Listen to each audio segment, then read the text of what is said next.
Good health to you, fellow Ukrainians. I have just finished speaking with the students and educational staff of Yale University, one of the leading universities in the US and the world. Its graduates have a significant influence on decision-making, political, business, at the level of public and international organizations.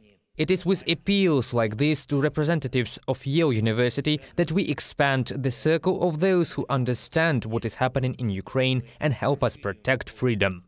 I will continue this work next week. We will continue to expand our capabilities, in particular through informal diplomacy, through the public in partner countries, through the student community, through professional and business communities. I held talks on October 28th with Giorgia Meloni, head of the Italian government. I congratulated Mrs. Prime Minister on her appointment and discussed opportunities for strengthening our cooperation in various areas, including security, economy, diplomacy, and in particular the integration of our country into European and Euro-Atlantic structures.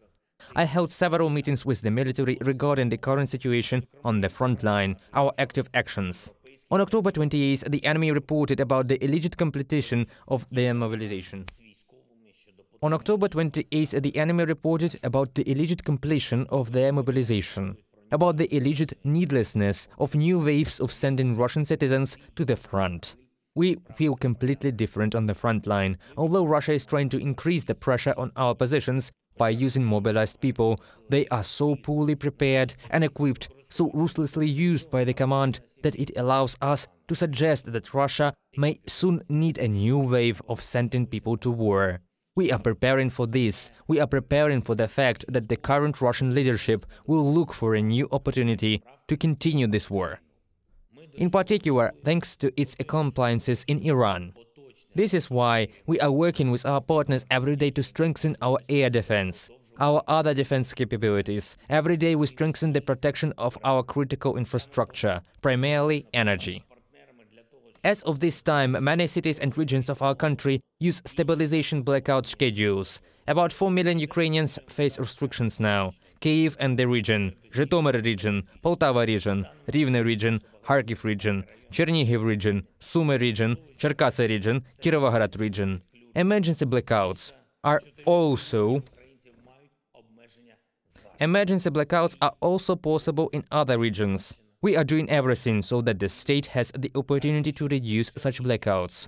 The occupiers added another challenge in the occupied territory. Virtually, they are dismantling the entire healthcare system there. The occupiers have decided to close medical institutions in the cities, take away equipment, ambulances, just everything. They put pressure on the doctors who still remained in the occupied areas for them to move to the territory of Russia. First of all, this concerns the Kherson region. Russia is turning the Kherson region into a zone without civilization, without elementary things available in most countries of the world. Before the arrival of Russia, this region, like all other regions of Ukraine, was completely normal and safe. All social services for people were guaranteed there. Life was guaranteed there. And now Russia is trying to make the Kherson region literally an exclusion zone. The world must react to this. Our Ministry of Foreign Affairs or our representatives inform international organizations and partners about this new escalating step of the occupiers. I want to appeal now to all our people in these occupied cities and districts. Please do everything to help each other, despite any actions of the occupiers. The Ukrainian flag will return. We will return normal life. But you need to endure this time. The time when even formally the occupiers confirm that they cannot stay on the territory of Ukraine, and therefore they already tried to steal medical equipment and enslave medical personnel. I thank the United States of America. Another package of military aid to Ukraine was announced on October 28th. Its volume is $275 million. Much-needed items for our defenders that allow us to liberate our territory step by step. It's not just what helps us advance on the battlefield, it's what enables us to guarantee people their fundamental right to life.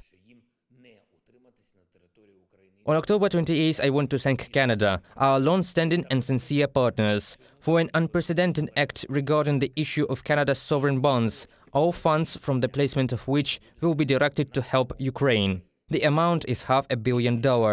And these bonds will be available for investment not only in Canada, but also all around the world. This is an extremely powerful example for all our partners. Canada is the first country to offer such a support tool. Thank you, Justin.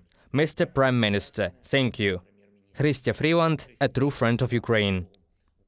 Glory to all who helps Ukraine to fight for freedom. Glory to all our heroes. Glory to Ukraine.